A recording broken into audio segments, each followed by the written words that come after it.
ক্যামের সঙ্গে বসে সে বেশ হাসি ঠাট্টার মতো করছে, খুব দুজনে বেশ উৎসব অবস্থায় বসে আছে। এই ধরনের কিছু ছবি দেখলাম। আমরা যেটা দেখলাম যে ছাত্রলীগের অনেকে কিন্তু এখন যারা নাকি এরকম বড় বড় অবস্থায় ছিল, তারা কিন্তু এদের সঙ্গে কিভাবে মিলে যাচ্ছে, কিভাবে জড়িয়ে যাচ্ছে। এই যে জড়িয়ে যাওয়ার বিষয়গুলো, এইগুলো কেন, এটা কেমন রাজনীতি, এবং এই রাজনীতিকে ভালো রাজনীতি মনে করি না। এবং এই রাজনীতির এই যে আপনার একটা মন্দ রাজনীতি, তারই ফল কিন্তু হাদিকে ভোগ করতে হলো, একটা জীবন মৃত্যু সন্ধিক্ষণে থেকে চলে যেতে হলো। তো এটা নিয়েও চিন্তা করা কিন্তু বিষয় আছে। এখন এই যে ছেলেটা এই এতটাই মানে আপনার পরিচিত ছিল, তার সঙ্গে সে সাবেক প্রেসিডেন্ট হামিদ সাহেবের সঙ্গে তার ছবি আছে, আসাদুজ্জামান খান কামালের সঙ্গে তার ছবি আছে, তার সেদিকে সর্বব্যাপী আওয়ামী লীগের বড় নেতাদের সঙ্গে ছবি আছে, আবার হাদির সঙ্গে ছবি আছে, সাদিক কায়েমের সঙ্গে ছবি আছে। তো এই ধরনের লোকটা সব জায়গায় সবসময় থাকতো, আগে থাকতো, এই জিনিসগুলো কিন্তু মানে আলোচনা আসবে। এখন আমি যে প্রশ্নটা আসলে করতে চাই, যেটা খুব জরুরি প্রশ্ন, সেটা হলো হাদিকে গুলি খেতে হলো কেন, হাদিকে হত্যা প্রচেষ্টা করা হলো কেন, হাদিকে হত্যা প্রচেষ্টাটা কারা করলো? দেখুন, হাদির সঙ্গে কালকে আমি বলেছিলাম, হাদি যা কিছু বলে খুব উচ্চকিত স্বরে বলে, বেশ আপনার অ্যাগ্রেসিভ ভঙ্গিতে বলে।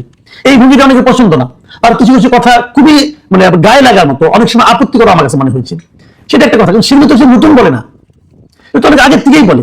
কারণ যদি আপনি তাকে মারতে চাইতেন তো তখনই মারতে চাইতেন, তো তখন না মারতে চেয়ে যেদিন তফসিল ঘোষণা করা হলো তার পরের দিনটাকে আপনি বেছে নিলেন কেন? এটা কিন্তু একটা আমি মনে করি খুবই গুরুত্বপূর্ণ প্রশ্ন। তাহলে কি তফসিল ঘোষণার সঙ্গে হাদিকে অ্যাটাক করার কোন একটা সম্পর্ক আছে? দেখুন, আরেকটা কথা বলি, আমি একটা ভিডিও দেখেছি, নিশ্চয়ই আপনারা দেখেছেন, সোশ্যাল মিডিয়াতে দেখাই যায় যে হাদি যখন প্রথম গুলিটা খেলেন নাকি, গুলি খাওয়ার পর তাকে যখন নিয়ে যাওয়া হচ্ছে রিক্সায় করে দ্রুত বেগে, তখন কেউ গুলিটাকে লাইভ করছিল ফেসবুকে। দেখুন, ওই সময় তার সঙ্গে যারা ছিল তারা তো কেউ প্রফেশনাল লোক না, এত রক্ত পড়ছে, মাথায় একদিকে হাতে রেখে মাথা রেখে ঢেকে রেখেছে, যেখানে গুলিটা লেগেছে ঢেকে রেখেছে। এই অবস্থায় কেউ কি লাইভ করার কথা ভাবতে পারে? কেউ লাইভ করছিল ফেসবুকে, এবং সেই লাইভের ছবিটা আমি দেখলাম।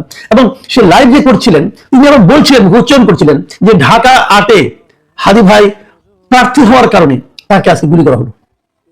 দেখুন, হাদির জীবন মৃত্যু নিয়ে আলোচনা হচ্ছে, সেই সময় লাইভ করে এই রাজনীতির কথাটা এবং এটাকে কারণ হিসেবে উল্লেখ করাটা, এটা কি আপনাদের কাছে একটু মতলবী মনে হচ্ছে না?